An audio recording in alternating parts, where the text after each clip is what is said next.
Avec des réserves de 600 000 tonnes de zinc, la mine de Cha'b al-Hamra à Ain Azel est l'unique mine de zinc en activité à l'échelle nationale. Ce minerai tient son importance de son prix qui dépasse les 2700 $ la tonne. Depuis le mois d'août dernier, cette mine est fermée à cause de l'effondrement d'un tunnel minier. Les employés sont inquiets pour leur unique source de revenus. Les pouvoirs publics ont promis de développer le secteur des mines en Algérie. Nous les appelons donc à prendre en considération nos doléances. Nous sommes 140 employés au niveau de cette mine et nous attendons de voir ces promesses se concrétiser. Cela fait près de 9 mois que nous attendons la reprise du travail dans cette mine.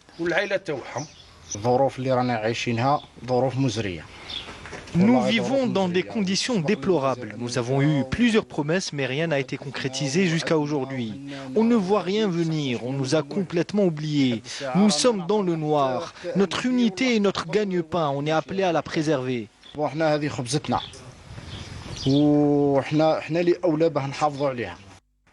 La réouverture de cette mine reste tributaire de plusieurs facteurs. لازم réaliser une unité de jeu technique pour l'avancement jusqu'au profil 15.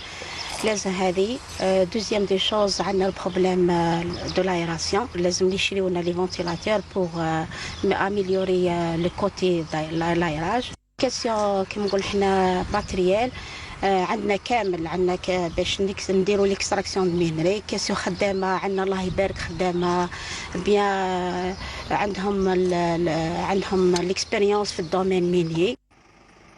À quelques kilomètres de cette mine est implantée l'unité de traitement du zinc brut. Cette unité risque la fermeture une fois les réserves de zinc épuisées. L'autre source d'inquiétude pour ces miniers, la vétusté du matériel qui cause des pannes à répétition. Nous sommes à l'usine de traitement. On fait le traitement du zinc par flottation. Donc, comme vous voyez derrière moi, la flottation, le principe de la flottation, c'est le broyage. Si on ne fait pas de broyage, on n'a pas de flottation. Donc, le grand problème ici, c'est le broyeur à bolé. On a un broyeur à bolé très aisé. Depuis la réouverture de l'usine ou bien de Cha'b al-Hamra, on n'a fait que des petites réparations. Donc, on n'a pas touché l'essentiel. Des moteurs, je ne sais pas quoi. Ça ne sert à rien. Si on a un broyeur en arrêt, on ne peut faire rien. Mais si le broyeur s'arrête, ça veut dire que la flottation s'arrête. Ça ne demande pas grand-chose. Un broyeur à bolé, un classificateur, c'est rien. C'est rien par rapport à ce qu'on peut donner. Si on peut avoir un broyeur à bolé et un classificateur monospiral, on peut avoir 200 tonnes. Pourquoi pas 300 tonnes de zinc? Que cela soit à Cha'b al-Hamra ou à Kharzat Youssef, les employés espèrent voir leurs efforts estimés à leur juste valeur au vu du risque qu'ils encourent au quotidien.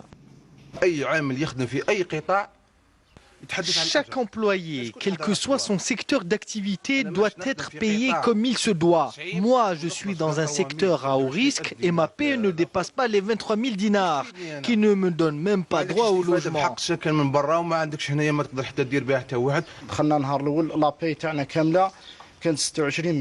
J'ai commencé avec un salaire de 26 000 dinars et aujourd'hui avec les primes, il ne dépasse pas les 35 000 dinars.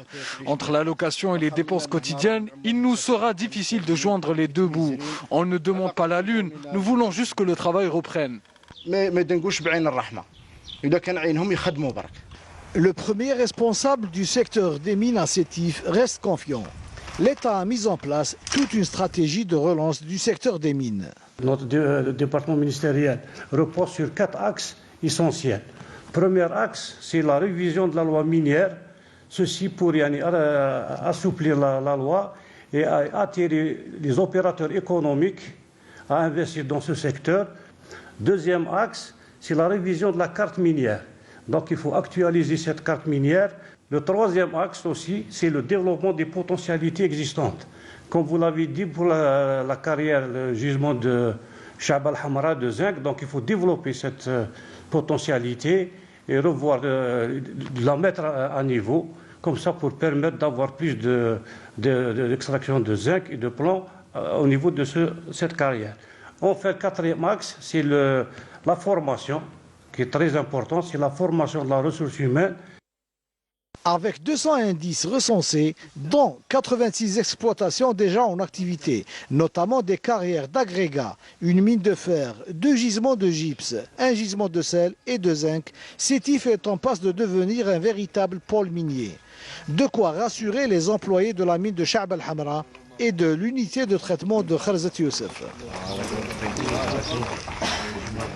Et de Sétif à Tamanrasset qui relève le défi de l'exportation du ciment vers les pays africains. 350 tonnes de ciment seront bientôt acheminées vers les chantiers maliens et nigériens. Commentaire signé Fhamouch. Après avoir relevé le défi de l'autosuffisance en ciment à l'échelle nationale, aujourd'hui, la wilaya de Tamanrasset se lance un nouveau défi, et pas des moindres. 350 tonnes de ciment seront exportées vers les pays voisins, comme le Mali et le Niger. Objectif, une économie diversifiée et sortir de la dépendance aux hydrocarbures.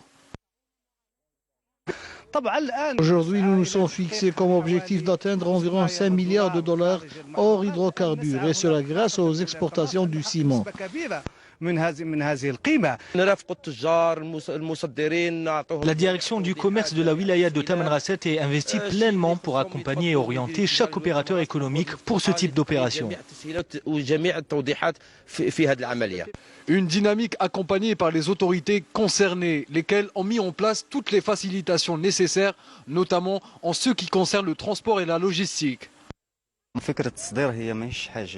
Nous avons pris du retard en matière d'exportation du ciment, mais aujourd'hui, avec les facilitations émises par la direction du commerce, nous sommes plus que confiants pour la suite. La marchandise est conforme à la déclaration douanière et donc éligible à l'exportation vers les pays voisins.